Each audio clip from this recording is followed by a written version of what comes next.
வெற்றிலைகளை நாம் 3000 ஆண்டுகளுக்கு மேலாக உண்டு வருகிறோம். பாக்கு, சுண்ணாம்பு போன்றனவற்றை தவிர்த்து வெற்றிலைகளை மட்டும் ஆராய்ந்து பார்த்ததில் அவையில் பாலிஃபெனால் என்ற ஊட்டச்சத்து இருப்பதால் ஒரு ஆன்டிசெப்டிக்காக செயல்படுகிறது. அதாவது கிருமிகளை அழித்து வாய் துர்நாற்றம், சொத்தைப்பல், பல்வலி போன்றவற்றிலிருந்து பாதுகாப்பளிக்கிறது.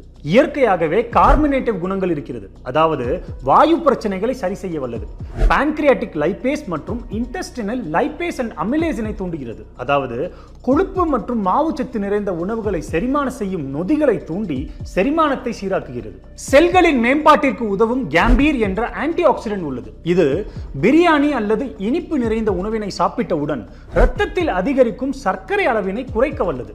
எனவே உணவிற்கு பின் வெற்றிலையை உண்பது வாய் துர்நாற்றம், வாயு பிரச்சனை, செரிமானம், இரத்த சர்க்கரையின் அளவு போன்ற அனைத்திற்கும் உதவுவதால் தான் பல்லாயிரம் ஆண்டுகளுக்கு முன்பே இதனை ஆயுர்வேத நூட்கள் பரிந்துரை செய்திருக்க வேண்டும்.